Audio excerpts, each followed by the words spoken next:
Pemirsa, di tengah hembusan isu matahari kembar, Presiden Prabowo Subianto justru mengutus pendahulunya Joko Widodo ke Vatikan Roma menghadiri pemakaman Paus Fransiskus.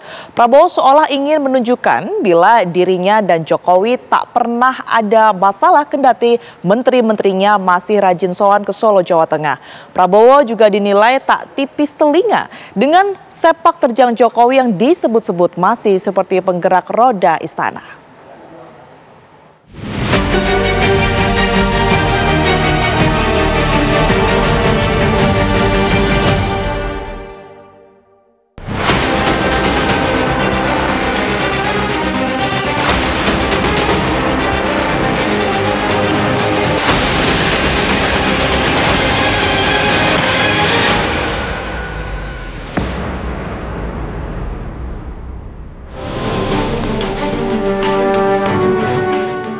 Prabowo Subianto, Joko Widodo sepertinya tak peduli dengan nyanyian sumbang yang selalu saja menyenggol keintiman keduanya.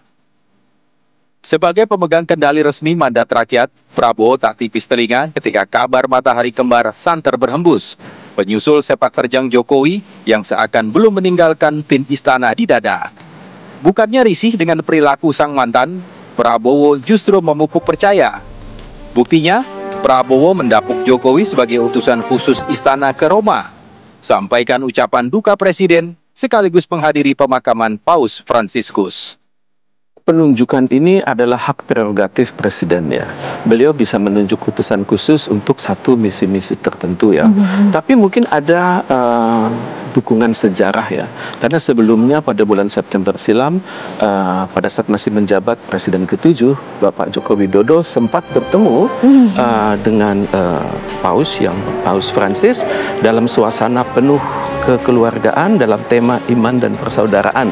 Jadi mungkin ini yang menjadi ide dasar Presiden Prabowo Subianto mengutus mantan Presiden Joko Widodo, sekaligus juga untuk menunjukkan kepada dunia bahwa Indonesia itu transisi kepemimpinannya itu mulus.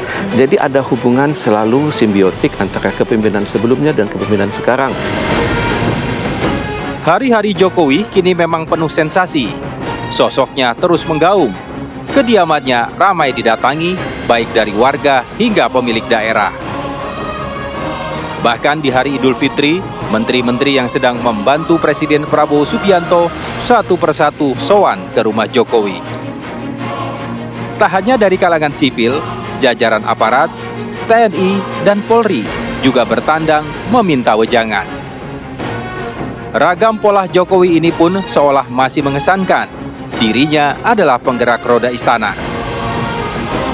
Mau dikata apapun, Pak Jokowi hari ini adalah sudah tidak lagi menjabat sebagai presiden. Kalau bicara menteri, maka di dalam tindakannya, di dalam ucapannya, beliau-beliau ini mewakili negara. Nah, bagaimana negara bisa dipimpin oleh dua orang bos di saat yang sama?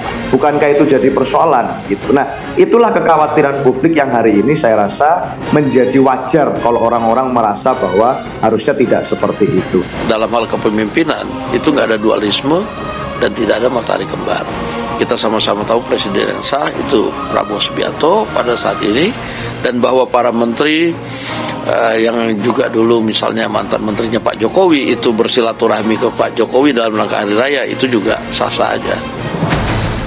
Presiden ke-7 Joko Widodo pun bereaksi dengan tegas menyatakan matahari hanya satu. Presiden kini hanya Prabowo Subianto. Matahari itu hanya satu, yaitu Presiden Prabowo Subianto. Udah, jelas. Hal senada juga diungkapkan Ketua DPR RI Puan Maharani dan sejumlah menteri. Matahari hanya satu, Presiden juga satu, Prabowo Subianto. Matahari kembar, Presiden saat ini, Presiden Prabowo Subianto. Yang ada itu di dunia itu matahari satu, rembulan satu. Nggak ada matahari kembar. Yang namanya menteri pembantu presiden. Presidennya namanya Bapak Jenderal TNI Purnawirawan Prabowo Subianto. Tegak lurus, loyal. Loyalitas tunggal sama Bapak Presiden. Anggapan bahwa publik menunjuk ada matahari kembar itu karena memang ada fakta-fakta. Yang pertama, bahwa Pak Wapres adalah anaknya Pak Jokowi. Yang kedua, mayoritas menteri-menteri adalah rekomendasi dari Pak Jokowi.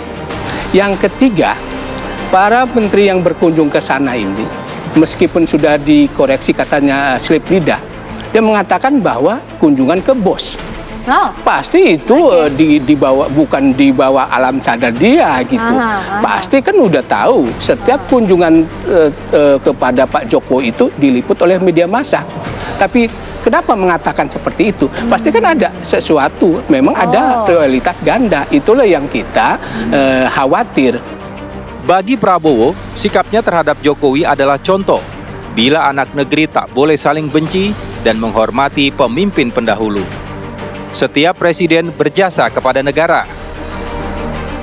Ya, saya bukan di sini sok minta bahwa saya menyenangkan orang, tidak. Saya merasa Bung Karno punya jasa mempersatukan ratusan suku. Bagaimana? Jangan kita lihat sekarang. Kita lihat tahun 40, 56 ya. Apakah Bung Karno punya kesalahan? Ya pasti ada kelemahan. Pak Harto, dia punya jasa. Bagaimanapun kita swasembada pangan pertama, dia membangun Bimas, Inmas, membangun Bulog, membangun macam-macam lah kredit usaha rakyat yang micro financing. Yang pertama Pak Harto ini. Habibie meletakkan dasar Demokrasi. Iptek, ya kan? Gus Dur bagaimanapun bisa mengkumandangkan toleransi, pemimpin agama Islam. Tapi yang berani membela kaum minoritas sampai dengan dia taruh anggotanya menjaga gereja, vihara, pura. Ini kan memberi contoh yang luar biasa menurut saya sih. Ibu Megawati harus kita akui. Penyelesaian kasus-kasus apa itu? BPPN, ribuan perusahaan yang kolaps, kan beliau yang apapun ya, mungkin beliau punya penasihat-penasihat yang hebat, tapi itu kan keputusan beliau. Ini harus diakui. Pak SBY juga memimpin negara dalam krisis 2008, krisis ekonomi luar biasa, ya kan, kemudian tsunami, kemudian menyelesaikan GAM, dan Pak Jokowi saya katakan ya saya sekarang ya tinggal landasan yang sudah bagus, ya saya tinggal pakai. Sebenarnya Prabowo menunjukkan bila dirinya selalu ingin dekat dan hangat dengan siapapun. Prabowo tak sungkan dengan Presiden ke-6 Susilo Bambang Yudhoyono, meski keduanya pernah memiliki hubungan politik pelik. Prabowo juga tanpa segan mengetuk rumah Megawati Soekarno Putri saat posisinya telah menjadi orang nomor 1 negeri.